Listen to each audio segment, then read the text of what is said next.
Hey, how's it going? All right, in this video, I'm going to show you how I expanded what I offer as an artist by expanding into art calendars that ship and are produced internationally and that link up to my main website. And how basically I'm going to take you through all the steps, and this is going to be a mini crash course. So please note, I am not going to go into detail on every single feature of the platforms that I'm using, namely Gelato and Etsy, because they all have their own help centers, and I didn't want to reinvent the wheel. But I'm going to give you the rundown, so at least at the very start you can understand how you might approach this if you're going to go the same direction as me, and how you're going to put it all together. So I'm going to start by showing you what I already have, what I'm currently working on, and I'll also show you how to create a calendar product in Gelato that will ultimately be in my Etsy shop from scratch. All right, you ready? Let's do it. All right, I just wanted to start by showing you my regular art shop where I mostly focus on art prints, so mostly prints. There are originals in here, but it's not a big focus because I tend to sell those in person. I have a gift shop, and ta-da! Underneath my gift shop are my 2026 calendars. Right now, this is linking directly to my Etsy shop. I have a section of the shop called Calendars and Planners. My Etsy shop is very new. It's not even a year old. And last year, when I was making my calendars, I set up an Etsy shop almost as an afterthought, just for my one calendar listing that I had. You can see that I don't have the 2025 calendars anymore. I have a couple of forever calendars and planners, and then I started making my 2026 collection. Right now I only have small square calendars, sacred geometry and zodiac, and then I have the ledger ones as well, only for the US and Canada. So actually today, after I make this video, I'm going to start setting up my international ones as well. So that's basically it. Last year, this was a page that I made on my website that linked to my 2025 calendars, just to show you a little bit about how it looks. And I had 2 square wall calendars, and they had free shipping for the USA and Canada. And then you see that I also made a version for Europe and rest of world. And then I also did some larger sizes as well. You can have one calendar, you don't have to go crazy like I did, but that is how I set things up. So I just want to share with you a finished calendar, and I guess I'll go with the ledger calendar. So you see that these are different sizes, so they have different prices. And because it's only September, I have a sale going on for the early birds that want to buy calendars already. I already had first sale, which is great. Okay, so this is what the Etsy listing looks like, and it allows me to have a video attached, which I just made in Canva, that just basically shows people what's on every page. And then I just made a couple of, I try to make a photo, like a room shot that shows roughly how big the calendars are, especially with the small square ones because they are quite small.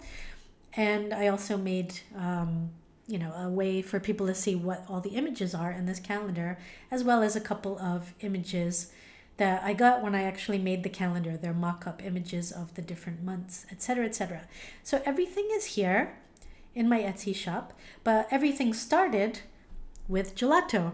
So don't worry about having an Etsy shop. I certainly didn't have one this time last year. In fact, you don't need an Etsy shop.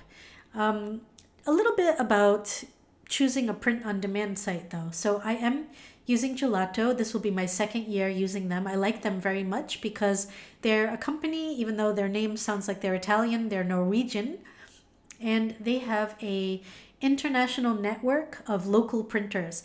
And the reason I like them so much is because if people from around the world, let's say they're in Germany or Brazil or wherever, order a calendar, it's going to be produced very close to them, and they don't get hit with the gigantic international shipping fees. This is my 4th year making calendars, and this was my pain point for my first 2 years doing it, is that I made beautiful calendars, but they really only helped people in the US. Anyone else were hit with really gigantic fees, sometimes as much as 30 euros, $30 just in shipping fees. So the first calendars that I did were through Guten, I believe. I like them, but if you have an international audience, they might not be the best fit. And by the way, that was a few years ago, so maybe things have changed. I don't want to condemn them because maybe they're better now. I think my second year I used Lulu, Lulu, which is a site that allows you to make book type products and list it in their store. I also, another year, so is this my fifth year making calendars? I used Vistaprint. So they were also quite good. Another thing that you might want to think about is I like to make my calendars for people to buy, but then I also like to buy them wholesale and send them to myself so I can give them as gifts. And when I do that, I want to get 20 calendars. And what I found with Guten and Lulu, I believe, was that it would not allow me to order multiple calendars in one shipment. It wanted to charge me separate shipping for all of them. Again, they might be better now a few years later, but this is another reason that I switched to Gelato. So I'm using Gelato, and you might want to check them out. What I also like about them is that they're one of the, I think the only print-on-demand company aligned with the UN Sustainable Development Goals. They use eco-friendly paper, eco-friendly materials, eco-friendly inks, and I just like them. So anyway, you can look at all the pros and cons of Gelato, but anyway, that's what I've chosen.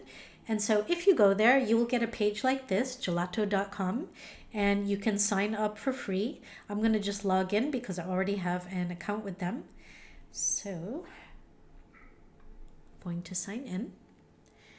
And it's showing me some orders and things. Okay, so here's my Gelato home. So I had a recent order and really a couple of things. So again, I'm not going to go into every feature of Gelato, but a couple of things to think about. They have a product catalog that you can search. You don't have to make a calendar. In fact, maybe making a poster or a mug or something could be more straightforward. The calendar is a little bit more complex because you have 12 images instead of one, like you might have for a poster.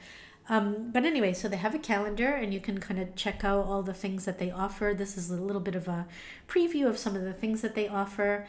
I have, just to show you, there's this tab called Stores. You don't need an Etsy store. I created an Etsy store because I wanted an automatic way for my products to be fulfilled. I worry sometimes that I'm going to miss a message, and I didn't want to worry that someone had ordered something and I didn't see it and I forgot to do the order and then they're mad at me. So Gelato allows integration with many different kinds of stores. Shopify is one of them. There's actually a whole bunch of them. I created an Etsy shop because it would allow people to basically buy from me, and it would be automatic. You don't need another store though.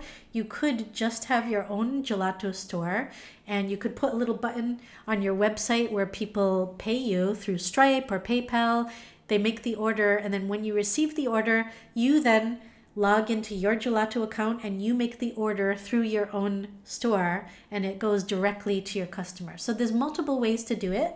Again, I'm not going to get into all the different ways, but you can see that they have other integrations as well. Amazon, Squarespace, TikTok, BigCommerce, WooCommerce, Wix, and Manual. So Manual is my Gelato shop, and then I went and created a new Etsy shop just for my one calendar listing as an experiment last year. Okay, so anyway, I am currently working with templates. Now, these are templates that I've already created. This one is in progress. This is my international one. I'm starting with my zodiac calendar, so it doesn't look very done because I'm still working on the cover. But I'll just show you what a finished template looks like inside. So maybe we'll go into the square calendar. So this is my sacred geometry square calendar, and I'll just take you inside just to show you what it looks like. We're going to make one from scratch, but this is what it looks like when it's done. Okay, so this is what it looks like. So you first have to choose a calendar. Sorry, you have to choose your product. So I chose the wall calendars for the US and Canada to start. You can start the month, different months. I chose January, it seemed logical. Here's something interesting. So people in North America like to start their calendars on Sunday. People in Europe and other parts of the world like to start on Monday. So I'm taking extra note of that. You can also decide if you want to show the week numbers. I did not. There are different grid types. I'll just, this is what the cover looks like, which I designed in here. And this is what a page looks like in here. So I've got my image, and then it gave me this grid, and I did tweak a few things just to change the font a little bit. I added the title of each image underneath. I put my logo here. So those are all things that I added in later. Anyway, so what else is in here? Sorry, I'm just trying to remember. Here's the other thing. I made this last year, and then when I went to make it again this year, it's like I had to relearn how to do it. But anyway, so you can choose, what the sizes are. Is it going to be a horizontal, vertical calendar, etc., etc. Okay, so that is that. I have my product, and then I can change the different, whoa, what happened here? Okay, so you have your images and everything else. Where it says files, this is where I have uploaded my images. Now, when I roll over these, do you see how the file name says cmykgoddess.jpg? If you're really new to the whole print publishing thing, you don't really have to go crazy worrying about color modes. Last year, I actually, created my print files in Photoshop. I used the regular color mode because it gets converted automatically in Gelato.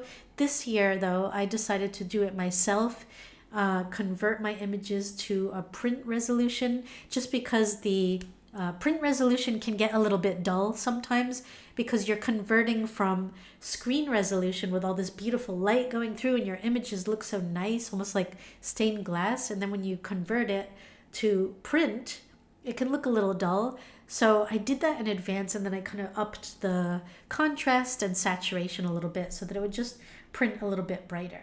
So I under files, uploaded all of my stuff. All right, by the way, if I sound a little weird and look more dopey than usual, it's just because I have a cold. Sorry about that, but I feel well enough to make this video, so let's go. All right, so we're in here, and again, I am, oops, little message here. Okay.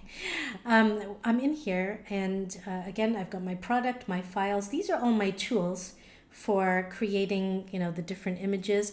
But what you really need to focus on was actually what was hidden. There's the product where you choose your product. Check. We've got our product, which is the calendar. This is where you design the product. So you basically go through and, can make little adjustments. You can zoom in, like so. So if you needed to, adjust this or whatever, you could, and you could do that. Just know that the back one actually is going to be printed blank, so you don't need to worry about the back image. Okay, so that's the design mode. And again, I'm just taking you through really quickly, and then I'll show you how to do this from scratch. So we've got our product, we've got our design in this one anyway. We then move on to mockups. You can actually do these out of order, but to save this, I didn't realize I wanted to save in design mode, and you actually have to go all the way through these steps to where it says review before you can actually save the template. So ding, ding, ding, very important. I was pulling my hair out over this, and I was confused about it last year, and then I was confused about it again this year, even though I knew how to do it. I figured it out last year, but I forgot. So there you go. So mockups is where you can download, and you get these little pictures that you can then use in your listing later. I would just leave it as it is. It gives you all of them if you want them. I'm just going to leave that as it is. Details.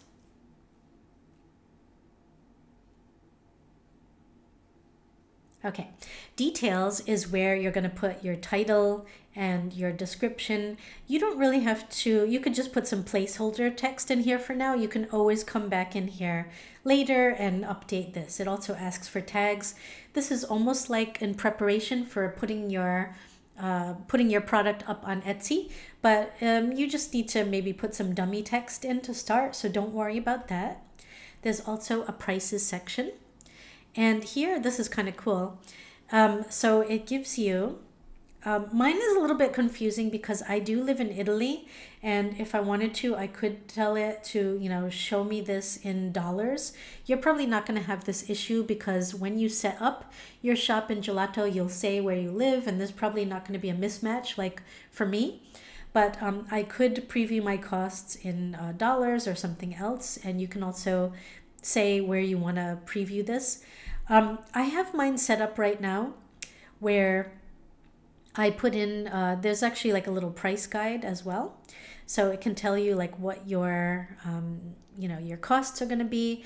For me, for the US version, I actually have built in the cost of shipping so that I can offer free shipping.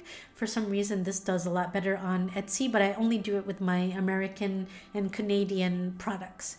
Okay, so anyway, I'm not going to go too much into detail here, but one thing I did do as I was setting up my pricing is I took screenshots of this page and went into ChatGPT. And I was using a ChatGPT that specializes in print on demand. There's these custom GPTs that you can use. And you can also just use a general one. That's okay too. But basically I was like, oh, I'm setting up my pricing in Gelato. Can you help me? Here's my screenshot. What do you recommend? Here's what other people are doing. So anyway, that's another way that might help you. And then finally, you can go to review. And this is where you can actually save everything. This is important. So I hope that's helpful. All right, so that's what it all looks like. I'm going to just go back to my dashboard. Once you've saved a template, they will show up here under templates, and you can use them for multiple things. I have different kinds of templates. I have mostly for poster products because in my own main gift shop and main site, I have different products. And then I thought, okay, if I'm going to go through the trouble of having this Etsy shop, I will only focus on calendars. Later, I also added some digital downloads just because there were postal strikes in Canada last year and tariffs and all kinds of craziness. So I wanted to kind of create also a product that was a lower price point. My digital downloads are around 10 US dollars. They can be downloaded instantly and printed at home. So I also did that. So I don't have templates for that. These are just for my Gelato products. So I just experimented a little bit with museum quality posters, and then I have my calendars. All right, you got it, right? So what if I am ready, I'm starting from scratch and I don't have templates? What I do is I'm going to go over here and I'm going to create a template. So let's create a template, shall we? First thing it's going to ask me is what kind of product do we want to do? Here you can change your currency if you want to. I don't know where in the world you are, but whatever. It might change what is offered here, okay? So we've got lots and lots and lots of different things that you can do. There's mugs, phone cases, hats, blah, blah, blah. I'm going to just go with a calendar just because it's that time of year, but you can absolutely try wall art. That's where you'll find the posters and the other things that I played around with. There's clothing, bestsellers, etc., etc. Let's go with calendars, shall we? I clicked on calendars. Okay, so these are my options. I've got wall calendars for 2026, EU and rest of world. And it's shipping and produced in 90 locations around the world. That's amazing. That's the one that I'm working on now that I hope to have in my shop in the next week or so. But I started with, because most of the people who have bought from me in the past are in the US and Canada, I started with those. Okay, so we've got wall calendars there. They also, this is new this year, they have letter size wall calendars, which I didn't end up using. What else? Yeah. Anyway, so that is that. Sorry, I'm trying to see what the difference is between this one and this one. Okay. Anyway, so let's say that we want to, I'm going to actually create a new wall calendar for EU and rest of world just because the way it's set up, it allows me to show you variations in an easier way. I did not create multiple versions in the same template. If you remember, I did one template was a ledger calendar with sacred geometry last year. I also did a square calendar. That was a whole other template. I also did that this year until I realized that maybe I could have made it easier for myself, but I'm happy with how that went. What am I talking about? Let me show you. So if I choose this as my product, click, it's going to give me this EU and rest of world calendar. And whoa, that is way more vertical than I wanted, right? So everything is more or less how I want it. January 2026, Monday, you can, toggle things off and on. This is what a page would look like. This is actually not too bad for, if you have rectangular artwork. I just want to show you what I started setting up.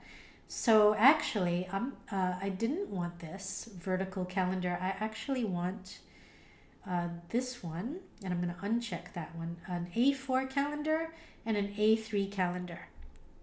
So look, so I've got this one here, and then you see I have variations, and these are going to just be one listing in my Etsy shop or Gelato shop, but by checking both of those off, the customer will be able to choose their size. The reason this works really well is because A3 and A4 are pretty much the same dimensions, just that one's like a poster size and the other one's more like what you would do in a copy machine, if that makes sense, here in Europe.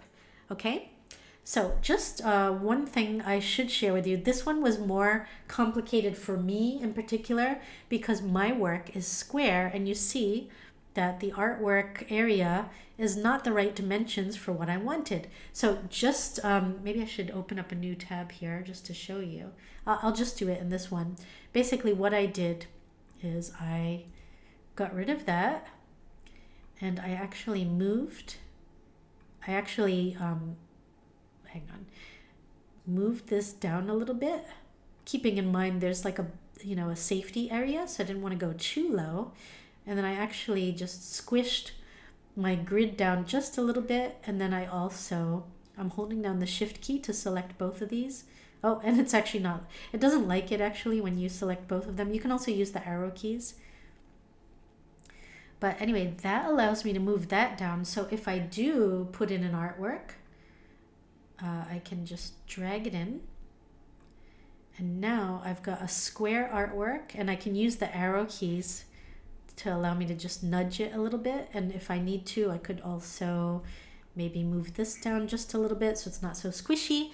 And that allows me to kind of customize how I want my art to appear in these calendars. Now, one quirky thing, when I was doing this before, setting it up, I found, let's see if it does it again this time. When I made those changes, it didn't like the January in 2026. So when I clicked on the other one, it did it again. I'm kind of glad this happened just to show you. So everything else worked perfectly, but for whatever reason, it's being wonky. So what I did is I just deleted those. And I went over here and I just added text, my own text, add text, January. And I can't remember what the size was. I think it was 12. And I think I have a font that I like to use for my brand, which is called Sanchez, but you can choose whatever font you want to use. And let's see, I'm just going to move that over there, and maybe it needs to be a little bit bigger. Let's go with like 15. All right, maybe I'll just make this a little more squishy. I'm going to just copy this and paste it. I selected that and copied it using my shortcut commands. So on a Mac, it's Command C to copy and Command V to paste. You can also right click and it'll let you copy and paste as well, depending on your computer setup. But anyway, now I've got January, and I'll just, because the size and the font is what I want, I'll just change that to 2026. And maybe instead of that being to the left, I'll just right justify it. Oops, hold on. This is way too long. Okay, so thank you for bearing with me here. Okay, so now I have that, and maybe I'll just line it up like that. One nice thing about their builder, it's similar to Canva, is it'll kind of nudge you in the right direction. So my grid is more or less in the center. I could maybe even move these down just a smidge, But yeah, we're good to go. Right now, if I click on the other variation here, you see that it's lined up. So I have no idea why Gelato did that. Just that if something's being wonky like that, sometimes you're better off just deleting it and putting it in fresh than fighting with it for an hour. You notice though that I have this little warning here. So this is troublesome. Let's see what it says. Oh, so basically I have this set up to be a 300 dpi print resolution, but because I made it a little bit bigger, it actually says that's lower than 300. So one way to fix this is to go back into Photoshop and make this file bigger and bring it in again. Or because it's kind of close enough, I can just make it a little bit smaller until it switches to like 300-ish. And then I'll just position it in the center or like somewhere. And actually, maybe this is better because then it doesn't get that little bite taken out of it by the thing there. All right, so this is my January. If I were to click on the cover, I would have to, usually just build a cover. Usually I just put an image and 2026 and some text. So I'll just show you how to do that quickly. So maybe I just drag in the image that I want to have for my cover, let's say. And then I like to go over here and use shapes, which I don't see my shapes. Here's my shapes. So if I click on shapes, it'll give me a rectangle. Maybe that is going to be the bottom of my calendar. And I can change the color of that. So I'm just doing this really quickly. I'll change the color of that, and then maybe I'll add my text over here, add text, and maybe I'll just put 2026 calendar. Make sure you spell everything right. So I'm just going to make the world's quickest calendar. I might want to put my logo in here, but I'm just doing a really quick mock-up of a cover. If I go back to my files and I scroll down, I know I have a logo in here somewhere, so I can just drag that in. I have this on a transparent background, which means that I can just pop it in there and it doesn't give me a background. But otherwise it would be on a white background, and then I could like delete the white background. It actually is yelling at me that this is it wants it to be smaller. So I'm just going to do a really small one here, just in the corner like that. All right, so anyway, that is my cover, and that is my January. Now, what do I recommend for the rest of this? I mean, you still have this whole other thing, right? What I recommend is maybe just go into your other months and take out those elements that you don't want. I'll just do it for the next month, right?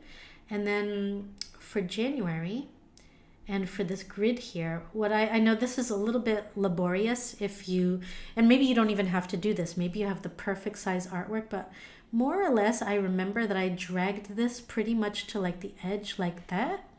And then I'm just gonna eyeball it. I have a rough idea. I kind of get like a little, preview over here that I can look at. I can just jump back and forth to see how far off I am. It looks like I did it a little too much for February, so I can just kind of jump back and forth, and that's kind of okay. I'm gonna get rid of this February and 2026, and now what I usually do, I'm just gonna do it with one, but I go into all of them and do this. Don't copy and paste the grid for January into all the other ones, because obviously it will be wrong. You want to keep the grids for each month. So this is the February grid, the March grid. So you want to adjust those manually. But one thing that I can do to all of them, now that I have them, is I can just copy and then in this one paste, and it'll paste it in place, my January. And then I can highlight it and just type in February. What's easy is the 2026 is going to be the same on all of these. So I can just paste it in. I can go to the next one. Of course, this is all in the way. So I'm just going to do this really quickly. Get rid of that, and paste in my 2026. I think I went a little too far here. But anyway, I'm just going to mostly do it between January and February. One thing I don't like about this is it kind of goes a little bit more to the edge than I would like. So I might want to see how I move it over and it tells me what's in the center. Anyway, it's not a big deal, but it is something to be aware of. You just want to make sure you have enough space around everything for your grid. And I want to personally make sure that my January and 2026 and February are more or less in the same spot. Now, if I wanted to, I could just copy this, Command C or right click, copy, and then go into my February and then Command V on a Mac, or I think it's Option C and Option V on a PC, or it might be Control. But anyway, right click and I bring in this image, and now I could just drag in another image. I'm not keeping with the same series here, but just for an example, and that is how I set it up. Now, as you can imagine, it's going to take a bit of time to go through all the months, and you want to really zoom in and just double check that everything is as it should be. I also had text in my other calendar where I put the title, but you don't have to do that. I'm just nitpicky. On my larger ledger calendars, I also put like a little 2-line description. But anyway, here's a mock-up of a cover, a January and a February, and then you, assuming that you're diligent and you do all of those things, you can go all the way to December. But wait, very important. I've done all of this work, but maybe I have to go do something else now.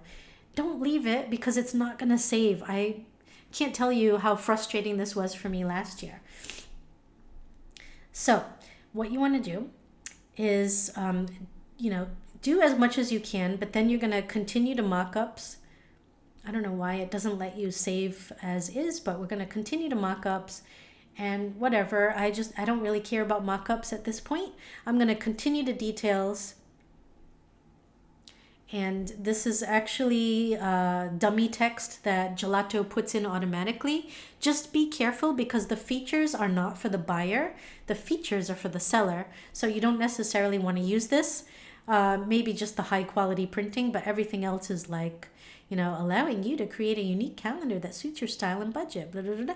Anyway, so I'm just going to keep this for now as dummy text. I'm going to continue to prices. Okay.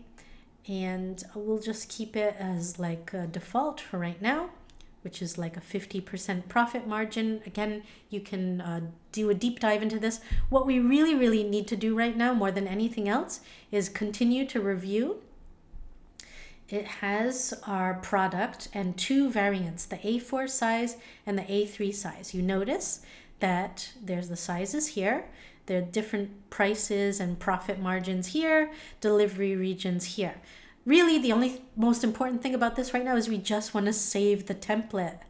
Okay, I'm going to just call this a test because I'm doing this just for this video, not for real life. Hit save. And it should be saving. Anyway, this is so important. Now, here we go.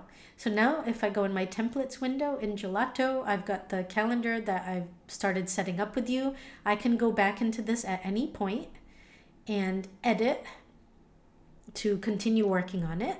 I can duplicate it if I want to have multiple products, but I just want to change the artwork, like a different series. For example, I can rename it, etc., etc. So that is how you set up your Gelato calendar. But once you're ready, it's not necessarily done. What you need to do once you have a template that you consider to be finished, like one of these guys, is you're going to click Add to Store. And then it's going to ask you, what store do you want to add to? I think by default, you'll only have this one for Gelato.